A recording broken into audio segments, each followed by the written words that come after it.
Hello, YouTube fan. Get ready for an amazing video experience. Welcome, everyone, to our latest video where we'll be exploring Lilian Bridgman. Lillie Belle Bridgman was an American architect, educator, writer, and scientist. After working first as a science teacher and writer, she changed her profession in midlife and followed her dream of becoming an architect. In this section, we'll be shedding light on first career as a science teacher and writer and its impact on our understanding of the subject. Bridgman was originally from Kansas. A childhood accident resulted in a broken leg and contributed to a lifelong impairment that required her to use a crutch. She obtained her science degree in 1888 from Kansas State Agricultural College.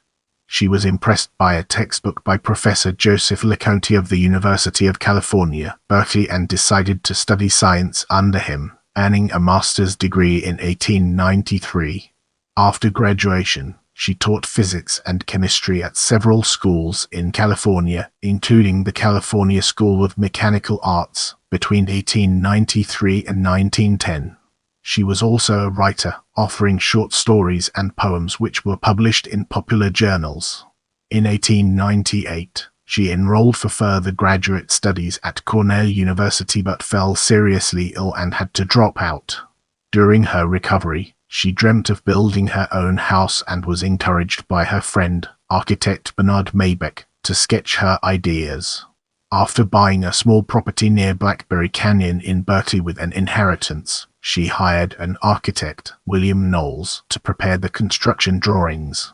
The house focuses on natural light and views of the San Francisco Bay.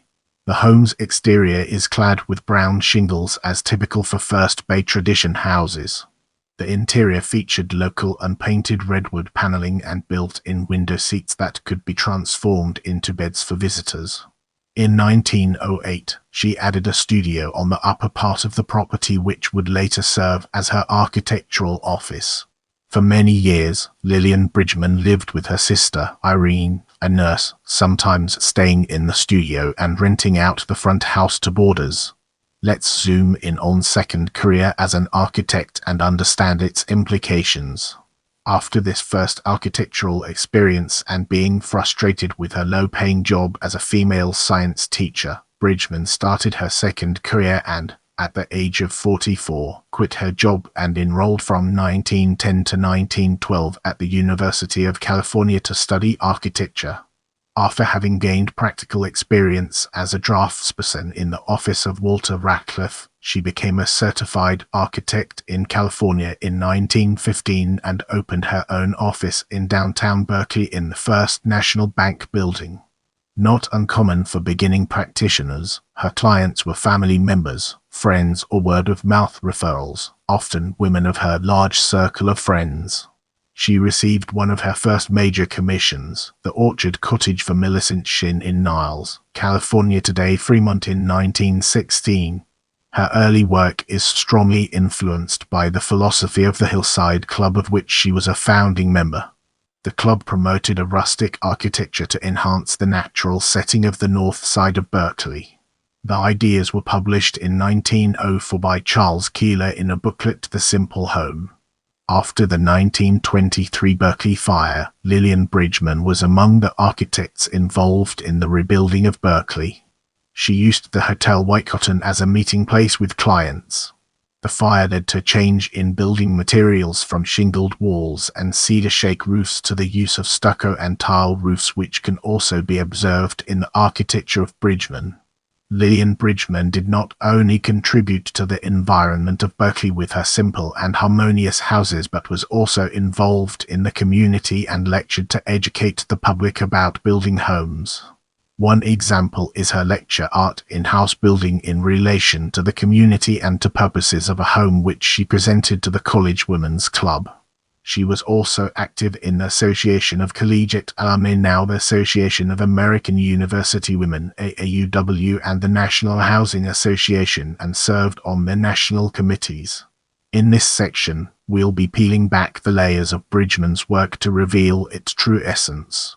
Some of her houses, a few with built-in furniture, R.E. Lilian Bridgman House, 1715 La Loma Avenue, Berkeley, with architects Bernard Maybeck and William Knowles. 1899–1900 Lilian Bridgman Studio, La Loma Avenue, Berkeley. 1908 Mary Blossom Davidson House, 1404 Leroy Avenue, Berkeley. 1918 Millicent Washburn Shin House, 1119 Maury Avenue, Fremont. 1918 Professor and Mrs. Frederick T. Bioetti House, 2440 Martinez Avenue, Berkeley. 1920 Kate Rawlinson Gompertz Medical Doctor House, 1236 Bonita Avenue, Berkeley. 1920 Jenny Venestrom Cannon Studio, 1629 Lovreda Avenue, Berkeley. 1922 J.C. Dort House, 2511 Hill Court, Berkeley. 1922 Mr. and Mrs. Frederick T. Biovetti, 1020 Cragmont Avenue,